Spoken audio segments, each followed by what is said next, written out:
안녕하세요. 이민우 변호사입니다. 2024년 7월 19일 드디어 가상자산 이용자 보호법이 시행되었습니다. 가상자산 이용자 보호법은 가상자산과 관련해서는 국내에서 처음으로 제정된 법률인데요. 우리나라에서는 2017년쯤부터 해서 가상자산 투자가 활성화되었었는데요. 그런데 지금까지 이 가상자산을 규제할 법이나 제도가 없었습니다. 그래서 이 틈을 이용해서 각종 코인 사기가 판을 치고 피해자들이 정말 많이 생겨났는데 이제 이를 규제할 법이 생긴 겁니다. 코인에 투자하는 투자자 아니면 가상자산 관련 사업에 종사하시는 분이라면 오늘 영상 반드시 숙지하셔서 금전적인 손해 보지 않도록 주의하시기 바랍니다. 핵심 내용 쉽게 정리해 보도록 하겠습니다. 가상자산 이용자 보호법은 가상자산 이용자를 보호하고 가상자산 시장의 질서를 확립하기 위해 제정된 법입니다. 크게 세 가지 핵심 내용을 담고 있는데요. 첫 번째, 가상자산 사업자는 이용자의 예치금과 가상자산을 보호해라 라는 내용을 담고 있습니다. 구체적으로 살펴보면요, 가상자산 사업자는 이용자의 예치금을 은행에 안전하게 보관하고 관리해야 합니다. 우리가 코인 거래소, 빗썸 같은 코인 거래소에서 비트코인을 사려고 하면 예치금을 넣어두잖아요. 그러면 빗썸은 이 예치금을 NH농협은행처럼 공신력 있는 금융기관에 보관을 해야 합니다. 그리고 예치금을 은행에 넣어두니까 여기서 이자 수익이 나올 거잖아요.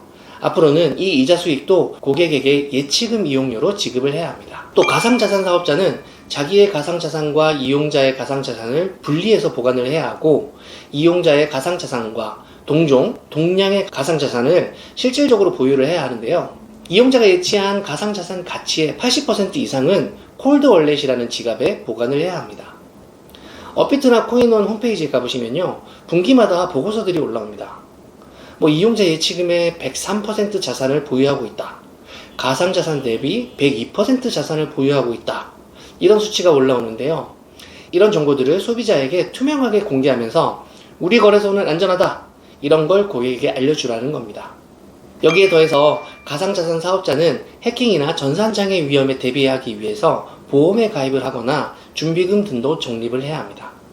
10년 전에 일본의 마운트곡스라는 거래소가 파산한 사례가 있었습니다. 설립 당시에 비트코인 거래 점유율이 70%가 될 만큼 세계 최대 거래소로 유명했었는데요. 해킹을 당하면서 파산을 한 적이 있었습니다. 이 경우처럼 거래소가 파산을 할 수도 있는데, 이렇게 파산을 해버리면 이용자들에게 끼치는 손해가 막심한 거니까 이를 방지하기 위해서 가상자산 사업자들은 보험에 가입하거나 준비금을 적립하라 라고 의무를 부과하고 있는 겁니다. 두 번째로는 불공정 거래 행위에 대한 규제 내용이 들어갔습니다. 이게 사실 개인 투자자들한테 제일 중요한 부분인데요. 제가 실제로 코인 사기를 당한 피해자분들도 대리를 해보고 코인 사기에 얼떨결에 가담하게 된 분들도 변호를 했었는데요. 지금까지는 시세 조정이나 부정행위를 했어도 이를 처벌할 별도의 법적 근거가 없었습니다. 그래서 일반 형법상 사기죄나 업무방해죄, 특정경제범죄 가중처벌법으로 처벌을 해왔는데요. 그런데 이번에 가상자산보호법이 시행되면서 이제는 불공정 거래 행위를 한 자는 동법에 따라서 형사처벌 및 과징금을 받을 수 있게 되었습니다. 형사처벌은 1년 이상의 징역 또는 부당이득의 3배에서 5배에 상당하는 벌금을 받게 되는데요. 부당이득이 5억에서 50억 이내라면 3년 이상의 징역이, 부당이득이 50억 이상이라면 5년 이상 또는 무기징역을 받게 되는 거니까 50억 이상이면 사형이 법정되지 않은 점만 빼면 살인죄와 법정형이 동일하다는 점에서 처벌이 상당히 센 겁니다. 이 불공정 거래 행위에 어떤 게 포함되는지 보면요, 일단 유명인을 하나 세웁니다. 연예인이든 유튜버든 유명한 작가이든 인지도가 있는 사람을 전면에 세우고 해당 유명인이 코인을 직접 발행하는 거다 라든지 아니면 해당 유명인이 투자를 했다든지 이 점을 내세워서 대대적으로 홍보를 합니다.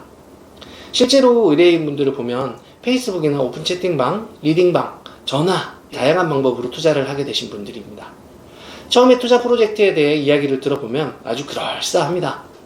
이게 실제로 사건을 해보면 백서를 만들어주는 사람, 투자자를 모집하는 사람, 리딩방 내에서 바람을 잡는 사람 등 다 팀이 짜여져 있습니다. 그리고 실제로 해당 사업을 할 의사는 전혀 없으면서 이제 곧 대박이 나는 사업이 될 거다 라고 하면서 판매 대금을 편취할 목적으로 코인을 발행하고 상장까지도 시킵니다. 물론 상장 전 단계에서 돈을 들고 연락 두절되는 사기 사건들도 있습니다. 만약에 상장까지 갔다면 이제 시세 조정으로 인위적으로 가격을 높여서 개인 투자자들이 막 달라붙게 한 다음에 팔고 나오는 거죠. 같은 코인이라고 해도 거래소마다 가격이 다르잖아요. 이 점을 이용해서 시세 조정을 하기도 하는데요. 사실 이런 불공정 행위들이 전혀 새로운 건 아닙니다. 주식시장에서 일어나는 리딩방 사기 등 동일한 수법인데요. 주식이 아닌 가상자산이라는 점만 다릅니다. 주식은 자본시장법이 있어서 여기에 근거해서 처벌이 내려졌는데, 가상자산은 그동안 근거 법률이 없어서 처벌이 어려웠었죠. 이번에 가상자산보호법이 시행되면서 미공개 정보 이용 금지, 시세 조정 행위, 부정거래 행위에 해당하면 이 법에 근거해서 처벌을 받을 수 있게 되었습니다. 반면에 가상자산 사업자들도 이제부터는 본인이 하는 행동들이 불공정 거래 행위에 해당하는지 앞으로 반드시 확인을 해야 합니다. 내부자 정보를 이용해서 코인을 매매하는 건 아닌지, 만약에 직원이 불공정 거래 행위를 해서 적발되었으면 사업자도 과징금이나 경고, 주의 등의 행정제재 조치까지 받을 수 있기 때문에 내부적으로 위반 행위가 발생하지 않도록 직원 교육과 함께 시스템을 구축해야 합니다. 마지막 세 번째 핵심 내용은 가상자산 시장과 사업자에 대해 금융당국이 감독하고 제재를 할 수 있는 권한이 생겼습니다. 실제로 이를 위해 금감원 내에 가상자산 감독국, 가상자산 조사국이 신설되었는데요. 지금 시중은행이나 증권사들은 금감원으로부터 감독과 검사를 받잖아요. 이제 가상자산 사업자들도 제도권 금융기관처럼 금감원으로부터 이용자 보호 의무를 잘 지키고 있는지 검사를 받는 겁니다. 그리고 이 의무를 위반했을 때는 시정명령이라든지 영업정지, 과태료 부과처럼 제재를 받을 수 있는데요. 가상자산 이용자 보호법은 국내에서는 처음 시행되는 가상자산 관련 규제라는 점에서 큰 의미가 있습니다. 그런데 이 법은 가상자산에 대한 가장 기본적인 내용을 담은 1단계 입법이기 때문에 가상자산 발행이나 유통, 디파이, 가상자산 공개, ICO에 대한 규제, 이런 것들이 담겨 있지 않아서 2단계 입법도 진행이 되어야 더 촘촘하게 가상자산 시장을 건전하게 규제할 수 있을 거라고 생각이 됩니다. 실제로 제가 이 법을 쭉 검토하면서 들었던 생각은, 가상자산 사업자와 투자자 간 분쟁이 생기면 치열하게 다퉈야 될 법적 쟁점들이 상당히 많겠구나 라고 생각이 들었습니다. 쉽게 예를 들어서 발행백서의 중요한 내용이 허위로 기재되어 있어서 투자자가 손실을 입었는데 이에 해당하는 부정거래 행위는 법에서 포괄적으로만 규정이 되어 있습니다. 그래서 실제 사업자 행위가 부정거래 행위 자체에 해당되는지, 거짓 내용이 맞는지, 타인에게 오해를 유발시킨 게 맞는지 등 모든 구성요건 사실과 쟁점들을 다 따져봐야 합니다. 그래서 사건화가 되면 검토해야 할 법적 쟁점들이 많을 거라고 생각이 됩니다. 제가 예전에 국내 유명 IT 기업에서 사내 변호사로도 일을 해보고 결제 플랫폼 회사나 PG사에서도 일을 해봤는데요. 아직 시장이 성숙하지 않고 관련 법률이 기본적인 내용만을 담고 있을 때는 아무래도 불법인지 합법인지를 판단하기에는 명확하지 않은 그런 회색지대가 존재할 수밖에 없습니다. 그래서 코인 투자자나 가상자산 사업자 입장에서 사건이 일어났을 때 제대로 된 법률 자문을 받고 해결하시는 게 무엇보다 중요합니다. 저희 법무법인에서도 가상자산 관련 자문을 꾸준히 진행하고 있으니까요. 궁금한 부분이 있으시면 댓글에 달린 번호로 연락 주시면 됩니다. 오늘도 영상 시청해 주셔서 감사합니다.